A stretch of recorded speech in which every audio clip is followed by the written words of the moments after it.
10 सत्यों पर चर्चा करेंगे, यानी कि इसको आप जीवन के 10 डार्क साइकोलॉजी भी मान सकते हैं।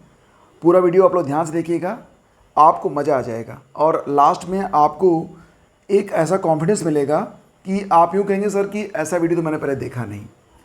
तो फिलहाल जो पहला बिंदु है, ध्यान समझिएगा, तभी जाके ये बातें आपके जीवन में लागू होंगी, आपकी वैल्यू बढ़ेगी, आप सफलता के करीब पहुँचेंगे।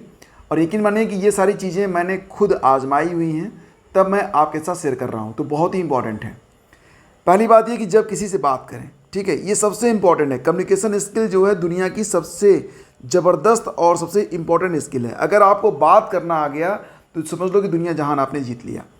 तो बात कैसे करें? सबसे पहले तो ये कि सामने वाले की बात को ध्यान सुने, क्या कह रहा है वो, उसको सुने, मतलब उसको इग्नोर ना करें। उसको ये लग रहा हो कि जब वो बोल रहा है तो आप उस पर ध्यान दे रहे हो, ठीक है। अगर वो इंपॉर्टेंस आपको दे रहा है तो आप भी उसको प्रॉपर इंपॉर्टेंस दो। दूसरी बात, जब वो अपनी बात पूरी कर ले तो फटाफट उसका आंसर मत दे दो, रिप्लाई मत दे दो। 1 मिनट रुको, सोचो, सारी कंडीशंस को समझो और इसके बाद फिर अपना जवाब वहाँ पर दर्ज कराओ। जितना कम बोलोगे उतनी ही आपकी बात वहाँ पर नोटिस की जाएगी। ज़्यादा बोलने वालों की बात नोटिस नहीं की जाती है। कहते हैं ना कि जो खाली डिब्बे होते हैं उसमें आवाज़ ज़्यादा होती है, भरे डिब्बों में आवाज़ कम होती है। तो कम बोलें और सोच समझ कर बोलें और वही बोलें जो कि महत्वपूर्ण है, ठीक है। तो ये बातें जब आप किसी से बात करें, मतलब क्या करना है कि आपको आई कांटेक्ट बना के रखना है, सामने वाली बात को समझना है और फिर उसका प्रॉपर आंसर करना है, वो भी बहुत ही कम शब्दों में। दूसरी बात, कुछ लोग होते हैं कि लोग उनको हर समय अवेलेबल मानते हैं। जब मार्केट में कोई चीज़ हमेशा रहती है तो उसकी वैल्यू कम हो जाती है।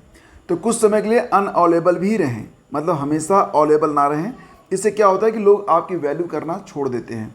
सबको लगता है कि अरे यार चलो मिल जाएगा वो आदमी, चलो लास्ट में कह देंगे उनको। तो ऐसा नहीं, मतलब हमेशा अवेलेबल ना रहें और अपना जो महत्व है ना उसको प्रकट कर देना, मतलब उसको बार बार आपको शो करना पड़ेगा। ऐसा नहीं कि हर बार, लेकिन कभी कभी तो आपका जो प्रेजेंस है वो इस प्रकार का होना चाहिए कि सामने वाला नोट करे कि हाँ भाई ये आदमी भी अपने आप में महत्वपूर्ण है। और ये जब नहीं होता है तो हमारे सामने कई सारी ऐसी दिक्कतें आती हैं जिसको हम लोग सॉल्व नहीं कर पाते हैं। आपका महत्व लोगों को पता होना चाहिए। इसके बाद जो तीसरी बात बता रहा हूँ जिसको ध्यान समझिएगा, तीसरी बात है कि आपका प्रभावशाली दिखना ये बहुत ही इंपॉर्टेंट है। आपने देखा होगा कि कई बार ऐसा होता है कि एक छोटी दुकान का मालिक भी अगर प्रभावशाली कपड़े पहनता है, प्रभावशाली ढंग से बात करता है, कम बातें करता है, टू द पॉइंट करता है, तो उसको लोग भाव ज़्यादा देते हैं। और वहीं पर एक बड़बोला आदमी, चाहे वो कितनी भी बड़ी फर्म का मालिक क्यों ना हो, उसकी बातों पर लोग कम, यहाँ तक कि मैंने ये भी देखा है कि मालिक से ज़्यादा लोग कभी कभी नौकर को ज़्यादा इम्पोर्टेंस देने लग जाते हैं। इसकी जो मूल वजह है वो ये है कि आप प्रभावशाली नहीं दिख रहे हैं। तो थोड़े से अच्छे कपड़े पहने फॉर्मल तरीके से और प्रभावशाली बने। तो प्रभावशाली कैसे बनेंगे? कम बोलेंगे, अपनी भावभंगिमा ठीक करेंगे, बॉडी लैंग्वेज अच्छी रखेंगे तो प्रभावशाली दिखेंगे, ठीक है। तो लोगों के सामने मतलब किस भाव से आप प्रभावशाली दिखेंगे वो आप बनाएं और वो नकली ना लगने पाए, ठीक है। से नो, अगर आपको कोई बात बुरी लगती है स्पष्ट तौर से उसे नो करना सीखें। हमेशा मतलब कि ये नहीं है कि चलो यार शादी है, यस, चलो घूमने चलते हैं, यस, मूवी चलते हैं, यस। आप अपना सारा काम छोड़ के सबके लिए हमेशा यस यस यस कर रहे हो और अपना समय बर्बाद कर रहे हो। बर्बाद आप हो रहे हो, दूसरा नहीं। तो ये डिसाइड करो कि जो आपका काम है वो सबसे इम्पॉर्टेंट है, जो आपकी पहचान है वो सबसे इम्पॉर्टेंट है। अगर आप सही तरीके से इस्टेब्लिश नहीं हो पाए तो कल ये लोग जो आपके पीछे आज घूम रहे हैं ये आपके पीछे आने वाले नहीं हैं। तो जब तक कि आपका सबसे महत्वपूर्ण काम पूरा ना हो जाए तब तक आप किसी और के लिए काम ना करें।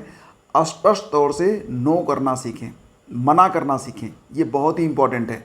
जो गैर ज़रूरी चीज़ें हैं उसको मना करना सीखें और अपना जो महत्वपूर्ण समय है उसको औरों के ऊपर खर्च ना करें। यहाँ पर मैं कहूँगा कि आप थोड़ा सा स्वार्थी बने, क्योंकि आपको खुद को इम्प्रूव करना है। अगर आप खुद को इम्प्रूव नहीं कर पाए, खुद को स्थापित नहीं कर पाए, खुद एक अच्छी जॉब पर नहीं पहुँच पाए तो दुनिया में कोई आपके काम आने वाला नहीं है।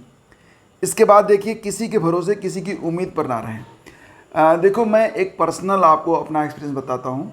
एक बहुत ही महत्वपूर्ण काम था और उसमें कुछ दबंग लोग हस्तक्षेप कर रहे थे। तो उसे करने में मुझे कठिनाई आ रही थी। मुझे लग रहा था कि यार मैं कर नहीं पाऊँगा, क्योंकि सामने वाली जो पार्टी थी वो दबंगई पर उतारू थी। काफ़ी प्रभावशाली लोग थे, मैं नाम नहीं लूँगा और ना ही पद वगैरह का नाम लूँगा। बस इतना समझो कि मुझे जिस दिन वो काम करना था, मुझे रात में नींद नहीं आई थी। फिर मैंने सुबह उठा तो मैंने अपनी जान पहचान के एक व्यक्ति जिनका प्रभाव था, उनसे मैंने बात करी कि भैया आप सुबह आ जाएंगे तो आपकी उपस्थिति में ये काम मैं कर लूँगा। वो आए, 1 मिनट खड़े हुए और वो सिर्फ मुझसे मिले और बोले कि कोई दिक्कत होगी तो मुझे कॉल कर देना, ठीक है, और चले गए। फिर मैंने वो काम शुरू करवाया, वो काम चलता रहा, पूरा भी हुआ। और उस दौरान 1-2 बार मुझे थोड़ी सी दिक्कत हुई, मैंने उनको कॉल किया, उनका कॉल पिक नहीं हुआ, ठीक है, फ़ोन उठा ही नहीं। शाम तक मैंने काम कंप्लीट कर लिया था, अपने दम से कंप्लीट किया था और उसमें किसी की कोई मदद मुझे नहीं मिली। हाँ, इतना था कि अगर कुछ होगा तो सीरियसली मैं अपनी हेल्प करने में सक्षम हूँ, इतना मैंने सोच के काम शुरू किया। और शाम को पूरा हो गया तो सभी लोग आए, वो भाई साहब भी आए और सब लोगों ने कहा कि अरे वाह बढ़िया हो गया, अरे मुझे मालूम था कर लोगे। तो मतलब ये है ना कि अपने भरोसे रहें, किसी के भरोसे ना रहें, और ये चीज़ तो आपने भी फील किया होगा। फिर आगे बढ़ते हैं और हर बात को पर्सनल ना लें। देखो क्या होता है ना, लोगों का स्वभाव होता है और अपने स्वभाव के व्यक्तिगत के वशीभूत होकर ही वो कभी कभी हरकतें करते हैं। जैसे कि आपका पड़ोसी है, उसका अगर स्वभाव ही है जलना, तो अगर आपकी जगह कोई दूसरा होता तो वो उससे भी जलता, आपकी जगह कोई दूसरा होता तो वो उससे भी लड़ता। मतलब क्या होता है ना कि एक स्वभाव होता है, बंदर का स्वभाव होता है उछलना, तो वो उछलेगा, उसके सामने कोई भी आ जाए वो उछलेगा। तो लोगों को समझें कि उनका नेचर क्या है, वो आपकी वजह से नहीं है, ये उसका पर्सनल नेचर है।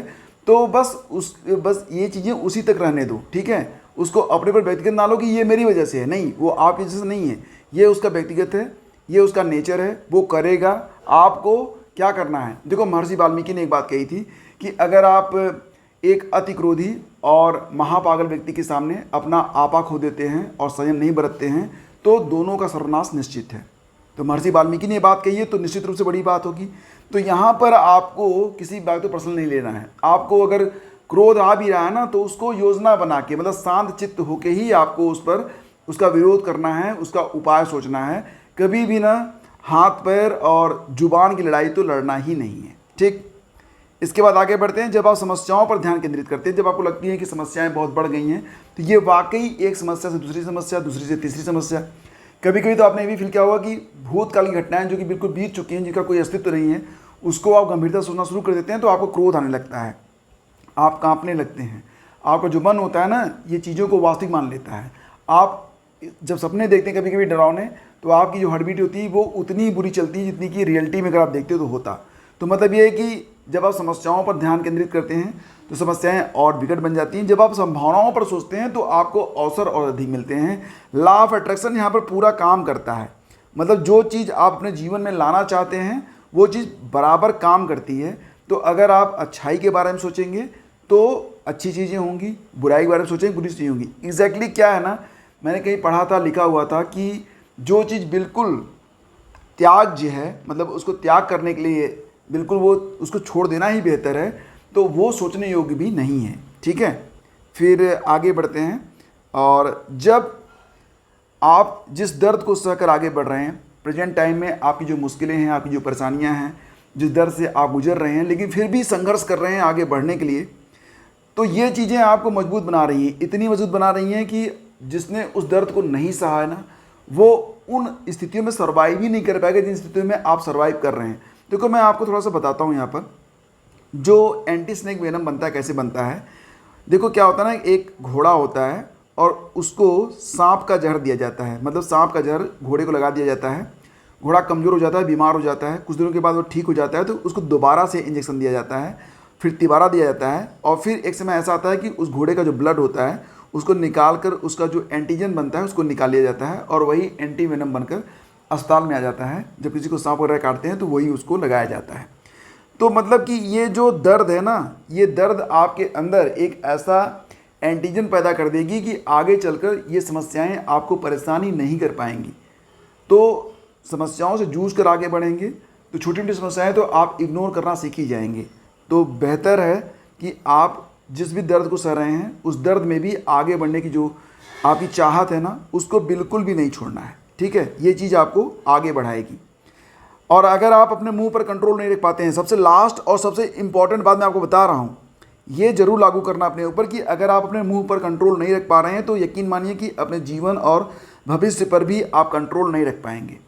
सबसे पहला कंट्रोल तो आपको अपनी लैंग्वेज पर रखना है। अगर आपने अपने लैंग्वेज को कंट्रोल करना सीख लिया, दुनिया की कोई भी ताकत आपको हरा नहीं सकती है। तो ये डार्क साइकोलॉजी हैं, ठीक है, ये डार्क साइकोलॉजीज हैं, ये लाइफ को बहुत ही इम्प्रूव करती हैं। इनको आजमाइए और निश्चित तौर से आपका जीवन 10 गुना बेहतर हो जाएगा। और यकीन नहीं होता है तो अगले मात्र 10 दिनों के लिए आप इन तथ्यों को आजमाइए। वीडियो को दोबारा देखिएगा, पॉइंट्स नोट कर लीजिएगा और इनको जीवन में उतारने का प्रयास करिए। सुबह पढ़िए, शाम पढ़िए, आपको पता चल जाएगा कि ये जो चीज़ें हैं ये कितनी इफ़ेक्टिव हैं। और बाकी अगर आप चाहते हैं कि ये चीज़ें मैं आपको कोटेशन के रूप में लिख कर दे दूँ तो आप इंस्टाग्राम पर मुझे फॉलो कर लीजिएगा। और इंस्टाग्राम पर सर्च करना है आपको स्टडी विद ज्ञान। लिंक मैं आपको वीडियो के डिस्क्रिप्शन में दे दूँगा। धन्यवाद।